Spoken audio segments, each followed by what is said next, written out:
Hello friends, welcome back to મુક્તિસ kitchen. હું છું મુક્તિ પંડ્યા. આજે આપણે બનાવીશું હોળી ઉપર ફટાફટ બનીને રેડી થઈ જાય એવી 4 પ્રકારની આપણે રેસીપી લઈને આવી છું. અને અહીંયા કઈ 4 રેસીપી છે તમે ફૂલ વિડીયો જોશો એટલે તમને ખબર પડી જશે. અને અહીંયા આપણે ગળ્યું અને તીખું બંને ચટપટું એવી રેસીપીઓ લઈને આવી છું. પહેલાં આપણે ચટપટી રેસીપી છે. દહીં વડા બનાવવા માટે વડાનું અહીંયા બેટર રેડી કરવાનું છે. તો એની માટે અહીંયા મેં 2 વાટકા જેટલી અડદની દાળ લીધી છે, જે ફોતરા વગરની હોય છે, અને 1/4 કપ જેટલી આપણે મગની પીળી દાળ લેવાની છે, એ પણ ફોતરા વગરની લેવાની છે. હવે આપણે આ બંને દાળોને તમારે એક વાસણમાં લઈ લેવાની. અડદની દાળ અને મગની ફોતરાવાળી દાળ લઈ લીધા પછી તમારે આને 2 થી 3 વખત પાણીથી ધોઈ લેવાની છે. એવી રીતે પાણીમાં ધોવાઈ જાય પછી આની અંદર દાળ ડૂબે એટલું તમારે અહીંયા પાણી એડ કરવાનું છે. અહીંયા તમે પાણી એડ કર્યા પછી તમારે આને 4 થી 5 કલાક માટે પલાળવા દેવાની છે. 5 કલાક પછી તમે જોશો તો દાળ બંને આ રીતે ફૂલીને રેડી થઈ જશે. પછી તમે આવી રીતે તોડીને જોશો તો ઇઝીલી તૂટી જાય એટલી અહીંયા દાળ તમારે પલાળીને રાખવાની રહેશે. હવે આમાંથી આપણે વધારાનું પાણી કાઢી દઈશું અને આ બંને દાળોને આપણે એક મિક્સર જારના બાઉલમાં લઈ લઈશું. મિક્સર જારના બાઉલમાં લઈ લીધા પછી આની અંદર તમારે જરૂર પ્રમાણે પાણી એડ કરવાનું. અહીંયા પીસતા ટાઈમે તમારે પાણીનો ઉપયોગ બહુ નથી કરવાનો અને એને આવી રીતે સોફ્ટ પેસ્ટ બનાવીને તમારે ગ્રાઇન્ડ કરી લેવાનું છે. તમે જોઈ શકો છો કે પાણીનો ઉપયોગ અહીંયા બહુ આપણે કરવાનો નથી અને આ રીતે ઘટ્ટ બેટર તમારે રાખવાનું રહેશે. હવે આ બધા બેટરને આપણે એક વાસણમાં કાઢી લઈશું. હવે આપણે વડાને એકદમ સોફ્ટ બનાવવાના છે, તો અહીંયા તમારે આ વડાના બેટરને આપણે ફેટવાનું રહેશે. અહીંયા પાણીનો ઉપયોગ કર્યા વગર તમારે આને ફેટવાનું રહેશે. આ રીતનું તમારું બેટર રેડી કરવાનું, પતલું ના થઈ જાય ખાસ ધ્યાન રાખવાનું. એક વખત પછી આવી રીતે તમારે આ બેટરને હલાવી દેવાનું. હવે તમારું અહીંયા બેટર ફ્લફી થયું છે કે નહીં એ ચેક કરવા માટે એક વાટકીમાં આવી રીતે પાણી લેશું. પછી આપણે જે બેટર છે એ થોડુંક આવી રીતે લેશું હાથમાં અને આ પાણીની અંદર આ બેટરને એડ કરીશું. આવી રીતે જો બેટર પાણીમાં તળે તો તમારે સમજી લેવું કે તમારા અહીંયા વડા બનાવવા માટે રેડી થઈ ગયું છે બેટર. અને જો પાણીમાં તરે નહીં તો તમારે હજી સમય પ્રમાણે ફેટવાનું રહેશે. હવે આપણે આની અંદર સ્વાદ પ્રમાણે મીઠું, અડધી ચમચી જેવું જીરું અને થોડાક લીલા મરચાંના ટુકડા એડ કરીને આપણે આ બેટર રેડી કરી દેવાનું છે. આપણે આ બેટરમાંથી વડા બનાવવાનું છે, તો એની માટે આપણે ગેસ ચાલુ કરીને સાઈડમાં તેલ ગરમ કરવા પહેલાંથી જ મૂકી દેવાનું. તેલ અહીંયા તમારું બહુ ગરમ ના હોય એ રીતનું કરવાનું છે. ટેમ્પરેચર તમારે અહીંયા મીડિયમ રાખવાનું રહેશે ગેસનું. હવે આપણે એક આવી રીતે બેટરનું તમારે જે સાઇઝમાં વડા બનાવવા હોય એ રીતે બેટર લેવાનું હાથેથી અને એક આવી રીતે એડ કરતું જવાનું તેલમાં. આ એકદમ ફ્લફી હશે એટલે સરસ રીતે આ ઉપર જ તરશે, તમે જોઈ શકો છો.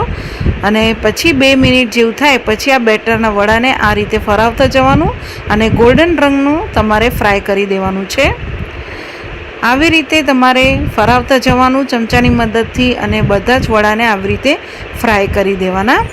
હવે આપણે બધા વડાને આવી રીતે ફ્રાય કરીને એક વાસણમાં કાઢી લઈશું. આવી રીતે બધા જ વડા ફ્રાય થઈ જાય પછી એક બીજા વાસણમાં તમારે પાણી લેવાનું રહેશે. અહીંયા પાણી તમારે થોડું નવસેકું હોય એવું લેવાનું છે. એની અંદર આપણે આ બધા જ વડાને એડ કરી દેવાના, જેટલા આવે એટલા. આવી રીતે પાણીમાં એડ કરવાથી તમારા વડામાંથી જે વધારાનો તેલ હશે એ નીકળી બી જશે અને વડા તમારા સોફ્ટ જ રહેશે અને સરસ એવા ફૂલી બી જશે. આને આવી રીતે 3 થી 4 મિનિટ રાખવાનું, પછી રાખીને એને સાઈડ પર મૂકી દેવાનું. ત્યાં સુધી તમારે અહીંયા દહીંને રેડી કરી દેવાનું છે. અહીંયા મેં 500 ગ્રામ જેટલું દહીંને ઘરે જ જમાવીને રેડી કરેલું છે અને એને એક વખત આવી રીતે વિસ્કરની મદદથી આપણે સોફ્ટ કરી લેવાનું રહેશે. અહીંયા દહીં સોફ્ટ થઈ જાય પછી જે આપણે 5 મિનિટ થઈ ગયા છે વડાને એ જોઈ લેશું. આવી રીતે 5 મિનિટ જેવું થઈ જાય પછી આપણે એક પ્લેટમાં સર્વિંગ પ્લેટ લઈ લઈશું. એની અંદર આવી રીતે એક વડું લેશું, એને 2 હાથેથી આવી રીતે પ્રેસ કરીને વધારાનું પાણી કાઢી દઈશું અને એક વડાને આપણે એક પ્લેટમાં આવી રીતે મૂકતા જશું. આવી રીતે તમારે વડા જેટલા ખાવા હોય એ પ્રમાણે તમારે અહીંયા પ્લેટમાં વડા મૂકવાના અને બીજા વડા પાણીમાં જ રવા દેવાના. હવે આની ઉપર આપણે જે દહીં ફેટીને રાખ્યું છે એ આપણે બધું આમાં એડ કરીશું. અહીંયા તમારા ટેસ્ટ પ્રમાણે દહીંની અંદર જો તમને સાકર ગમતી હોય તો તમે સાકર એડ કરીને ગળ્યું બનાવી શકો છો, પણ મારા ઘરમાં ગળ્યું દહીં નથી ખાતા એટલે મેં નથી નાખી. હવે એના ઉપર આપણે જીરા પાવડર, સંચળ પાવડર, થોડો ચાટ મસાલો પાવડર અને સ્વાદ પ્રમાણે થોડું મીઠું, થોડું મરી પાવડર, પછી આપણે 1 ચમચી જેવી ગળી ચટણી નાખીશું જે આંબલી ખજૂરની હોય છે એ એડ કરીશું. પછી આપણે આની ઉપરથી જે આપણે ગ્રીન ચટણી હોય છે એ આપણે 1 થી 2 ચમચી જેવી એડ કરીશું. અહીંયા ચટણીઓ તમારા સ્વાદ પ્રમાણે તમે ઓછી વધતી કરી શકો છો. આવી રીતે ચટણી એડ થઈ જાય પછી અડધી ચમચી જેવું આપણે લાલ ચટણી એડ કરીશું, તીખીવાળી. હવે ઉપરથી થોડુંક આપણે લાલ મરચું પાવડર સ્પ્રિંકલ કરીશું. તમારે જો અહીંયા ચટણીઓ ના એડ કરવી હોય તો સિમ્પલ મસાલા સ્પ્રિંકલ કરીને બી તમે દહીંવડા બનાવી શકો છો. આના તમે જોઈ શકો છો કે ઇઝીલી એ તૂટી જાય છે અને અંદરથી એકદમ જાળીદાર બન્યા છે અને દહીં એકદમ જ સરસ રીતે ઓબ્ઝર્વ થઈ જાય છે. આ રીતે દહીંવડા જરૂરથી બનાવજો. હવે બીજી હોળી સ્પેશિયલ આપણી રેસીપી છે, આપણે પૂરણપૂરી બનાવીશું. અહીંયા આ પૂરણપૂરી એકદમ સરસ દડા જેવી ફૂલશે અને ફાટશે બી નહીં. તો અહીંયા પૂરણ કેવી રીતે બનાવવાનું એ હું બતાવવાની છું. તો પૂરણપૂરીનું પૂરણ બનાવવા માટે તમારે સૌથી પહેલાં તુવેરની દાળ લઈ લેવાની છે. તો 1 વાટકામાં આપણે 2 વાટકી જેટલું તુવેરની દાળ લેશું. અહીંયા મેં તેલવાળી તુવેરની દાળ આવે છે એ લીધી છે, પણ તમે તેલ વગરની બી લઈ શકો છો. હવે આપણે અહીંયા તુવેરની દાળને 2 થી 3 વખત પાણીથી ધોઈને રેડી કરી લઈશું. આ રીતે પાણીમાંથી 3 વખત તુવેરની દાળ ધોવાઈ જાય પછી આની અંદર આપણે ગરમ પાણી એડ કરીશું. અહીંયા આપણે પાણી ખાસ ધ્યાન રાખવાનું છે તુવેરની દાળ બાફતી વખતે. અહીંયા તુવેરની દાળ ખાલી પાણીથી ડૂબે એટલું જ પાણી તમારે એડ કરવાનું છે, વધારે એડ નથી કરવાનું. એક ખાસ ધ્યાન રાખવાનું. હવે આપણે આ તુવેરની દાળને ડબ્બો જે છે કુકરમાં આપણે મૂકી દઈશું અને 3 થી 4 સીટી વગાડીને આપણે રેડી કરી લઈશું. તો અહીંયા આપણી તુવેરની દાળ સરસ એવી બફાઈ ગઈ છે, તમે જોઈ શકો છો. અને અહીંયા દાળ તમારી આ રીતની બાફીને રેડી થવી જોઈએ. એકદમ તમારી અહીંયા પાણી પોચીવાળી દાળ હોવી ન જોઈએ. આ રીતની બાફીને તમારે રેડી કરી લેવાની છે. સરસ એવી બફાઈને બી તમારે અહીંયા રેડી થવી જોઈએ. હવે આપણે આ તુવેરની દાળમાંથી આપણે પૂરણ બનાવવાનું શરૂ કરીએ. તો એની માટે તમારે પહેલાં છે ને આ રીતે ચમચાની મદદથી ગરમ ગરમ તુવેરની દાળને આ રીતે થોડી મેશ કરી દેવાની, જેથી પૂરણમાં તમને ઇઝી પડી જાય. તો હવે પૂરણ બનાવવા માટે આપણે કોઈ બી જાડા તળિયાવાળી પેન લઈ લેવાનું. એની અંદર આપણે પિંચ ઓફ જેટલું જ આપણે ઘી એડ કરીને ગ્રીસ કરી લેવાનું છે, જેથી પૂરણ નીચે ચીપકે નહીં. હવે બધી તુવેરની દાળને જે બાફીની છે બધી એડ કરી દેવાની અને આ રીતે થોડું તમારે સ્પ્રેડ કરી દેવાનું રહેશે. હવે આપણે આની અંદર 1 વાટકી જેટલું ગોળ લઈશું. જેટલી તમે તુવેરની દાળ લીધી હોય એનાથી થોડુંક વધારે આપણે ગોળ લેવાનો રહેશે. તો અહીંયા આપણે ગોળ આ રીતે ઝીણો સમારીને લેવાનો રહેશે, આખા ગઠ્ઠા નહીં લેવાના. આ રીતે ઝીણો સમારીને એડ કરશો તો જલ્દી એ ઓગળી બી જશે અને પૂરણ બી તમને જલ્દી બનીને રેડી થશે. આ રીતે થોડીક વારમાં ગોળ બધો જ પીગળી જશે અને પૂરણ આ રીતે તમારું ઢીલું થતું જશે. પણ જેમ જેમ તમે શેકશો એમ પૂરણ આ રીતે ઘટ્ટ થઈ જશે. 7 થી 8 મિનિટમાં આ પૂરણ આ રીતે ઘટ્ટ થઈ જાય છે, તમે જોઈ શકો છો. અહીંયા તમારી તુવેરની દાળમાં જો પાણીનો ભાગ બહુ નહીં હોય તો પૂરણ તમારું અહીંયા જલ્દી બની જશે. હવે આ સ્ટેજ ઉપર પૂરણ ઘટ્ટ થઈ જાય પછી આની અંદર અડધી ચમચી જેવો એલચી અને જાયફળનો પાવડર એડ કરી દેવાનું અને મિક્સ કરી લેશું. તમને જો પૂરણમાં જાયફળનો ફ્લેવર કે એલચીનો ફ્લેવર ના ગમતો હોય તો તમે અહીંયા સ્કીપ કરી શકો છો. હવે આપણે સરખી રીતે મિક્સ કરી દેવાનું, એકદમ જ પ્રોપરલી તમારે મિક્સ કરી દેવાનું રહેશે. હવે અહીંયા આપણે ગેસની ફ્લેમ બંધ કરી દેવાની. આ રીતે પૂરણ થઈ જાય પછી આ પૂરણને આપણે એક પ્લેટમાં કાઢી લેવાનું છે અને એને રૂમ ટેમ્પરેચર ઉપર આપણે ઠંડુ થવા દેવાનું છે. એકદમ જ તમારે રૂમ ટેમ્પરેચર ઉપર જ ઠંડુ થવા દેવાનું, ફ્રીજમાં નહીં મૂકવાનું. હવે પૂરણ અહીંયા ઠંડુ થાય ત્યાં સુધીમાં તમારે લોટ બાંધીને રેડી કરી લેવાનું. તો એક મોટા વાસણમાં આપણે 2 વાટકા જેટલું ઘઉંનો ઝીણો લોટ લઈશું. અહીંયા તમે જો લોટમાં પૂરણપૂરીના લોટમાં મીઠું નાખતા હોય તો તમે નાખી શકો છો, પણ હું અહીંયા પૂરણપૂરી બનાવતી વખતે મીઠું એડ નથી કરતી. હવે આપણે અહીંયા થોડું પાણી એડ કરીને આપણે રોટલીનો જેમ લોટ બાંધીએ છીએ એ જ રીતે આપણે લોટ બાંધીને રેડી કરી લેવાનો છે. હવે આપણે આ લોટ બંધાઈ ગયા પછી એમાંથી થોડોક આ રીતે લોટ લઈને લુઓ બાંધીને આપણે રેડી કરી લેવાનો રહેશે. તો આ રીતે મીડિયમ સાઇઝના લુવા વાળીને રેડી કરવાનું. પછી કોરા લોટમાં આ રીતે તમારે ડીપ કરી દેવાનું અને પાટલા ઉપર જેમ આપણે રોટલી વણીએ છીએ એ રીતે તમારે નાની રોટલી વણીને રેડી કરવાની છે. આ રીતે નાની રોટલી વણાઈ જાય પછી જે આપણે પૂરણ ઠંડુ કરવા રાખ્યું છે એકદમ જ ઠંડુ થઈ ગયું છે અને એમાંથી આપણે 1 થી 2 ચમચી જેટલું તમારે આ રીતે પૂરણ લેવાનું રહેશે. આ રીતે પૂરણ લઈ લીધા પછી તમારે આ રીતે બોલ્સ વાળી દેવાનો. તમે જોઈ શકો છો કે બોલ્સ આપણો પરફેક્ટ વળાય છે, તો પૂરણ બી અહીંયા તમારું પરફેક્ટ બનીને રેડી થયું છે. આ રીતે રોટલીમાં વચ્ચે મૂકીને આપણે આ રીતે બધી બાજુથી પેક કરીને એક પોટલી બનાવીને ઉપરથી આપણે વધારાનો લોટ કાઢી દઈશું અને થોડોક આ રીતે આપણે લુઓ વાળીને રેડી કરી લઈશું. હવે આપણે આને આ રીતે થોડું આગળ અને પાછળથી થોડુંક તમારે થપથપાવી લેવાનું અને થોડુંક પાટલામાં પછી આ રીતે કોરો લોટ લેવાનો અને જે આપણે પૂરણ ભરેલું રોટલી છે એને વચ્ચે મૂકવાનું અને આ રીતે હાથેથી આપણે થેપીને જે સાઇઝમાં તમારે નાની મોટી જાડી પતલી તમારે જે બનાવવી હોય તમે માં બનાવી શકો છો. અહીંયા મેં હાથેથી કરું છું, પણ તમને જો વેલણથી ફાવે તો વેલણથી બી કરી શકો છો. અને મીડિયમ થિકનેસમાં તમારે વણીને રેડી કરી લેવાની છે. હવે આવી રીતે પૂરણ વળ્યા પછી આપણે શેકવાની છે. તો ગેસમાં પહેલાંથી જ આપણે તવી ગરમ કરવા મૂકી દેવાની. તવી ગરમ થાય એટલે આપણે પૂરણપૂરીને આ રીતે મૂકી દેવાનું. મૂક્યા પછી ગેસની ફ્લેમ તમારે શરૂઆતમાં લો રાખવાનું રહેશે. પછી 2 થી 3 મિનિટ જેવું થાય પછી તમારે આ રીતે તાવેતાના મદદથી ધીરેથી ફ્લિપ કરી લેવાનું રહેશે. બીજી સાઈડ બી સરસ એવું ગોલ્ડન રંગનું થાય ત્યારે તમારે આ રીતે ફ્લિપ કરવાનું. આ રીતે કૂક થઈ જાય ત્યારે તમારે ઘી કે તેલ જે તમે ખાતા હોય, અહીંયા હું ઘી લગાવી લઉં છું અને આજુબાજુમાં બી થોડું ઘી સ્પ્રેડ કરી દઉં છું.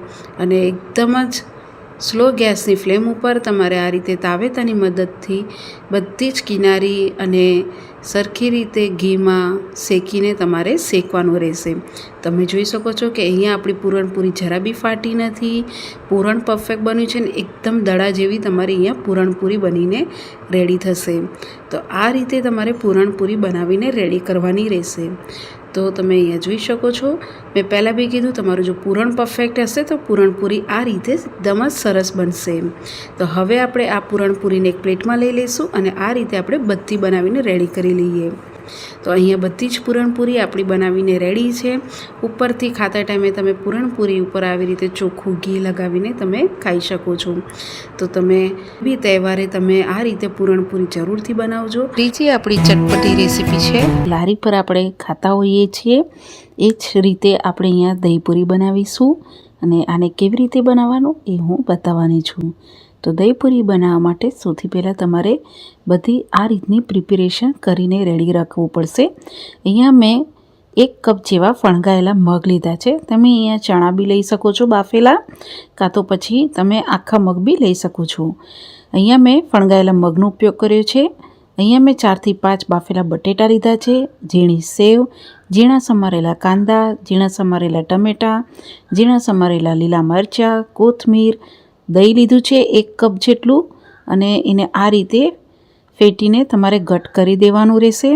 અને તીખી ચટણી અને ગળી ચટણી લીધી છે. અહીંયા મેં ગ્રીન ચટણી ઉપયોગમાં નથી લીધી, તમારે જો લેવી હોય તો લઈ શકો છો. આ રીતે બધી જ પ્રિપેરેશન થઈ જાય પછી તમારે આ રીતે બટેટાને મેશ કરી દેવાનું. આવી રીતે બધા જ બટેટા તમારે મેશ કરી દેવાના અને એકદમ પાણીવાળા હોય એવા બટેટા તમારે અહીંયા નથી લેવાના.